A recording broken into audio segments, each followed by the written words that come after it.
Okay, so now we're on task 2, and we're going to build it on the same workspace.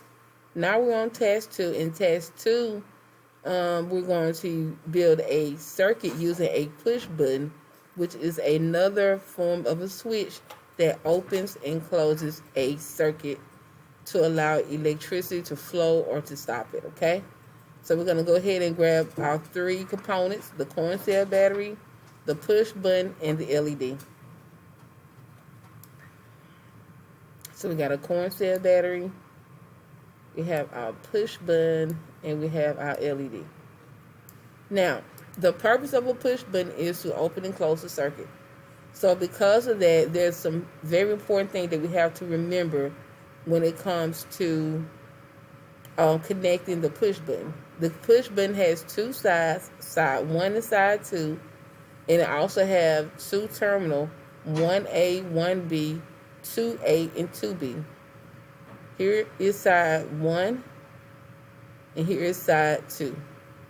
The most important thing about a push button is to remember to you cannot connect both the battery and the LED to both sides of the push button.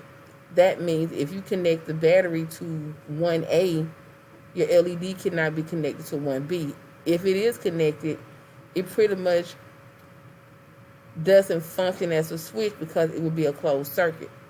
But in order to be able to close it and open the circuit, you have to connect the battery and the LED to opposite sides, okay? So it doesn't matter where you start. In this case, because the positive terminal is closer to the side 1, we're going to connect the positive terminal on the battery to the 1A terminal on the push button. Now we have the negative terminal left, and we're trying to connect the negative terminal to the LED, and then the LED to the push button. So because we're using the negative terminal on the battery, we're going to have to connect it to the anode on the LED, and then we have to connect the anode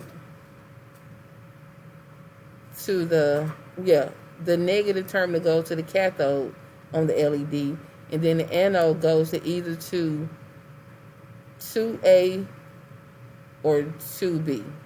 Okay. Now we have a closed circuit.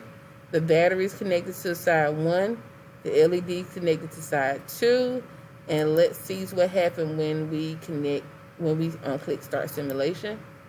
When you click start simulation, the push button is not on, so you have to actually go to the push button and click the light on and off. See that what a switch does is open and closes a circuit. Close the circuit, the light comes on.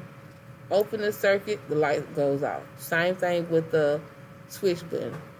Close the circuit, open the circuit, the light goes off. Flip the switch, close the circuit, and the light goes on. So in this particular case, you have a warning sign for both the push button and the slide switch. And another way you can reduce the amount of current going to the LED without using a resistor, you can simply use a smaller volt battery, or you can add another LED or 2 to the circuit, and it will reduce the amount of current going to the LED. Okay, that's it for task 2, activity 2.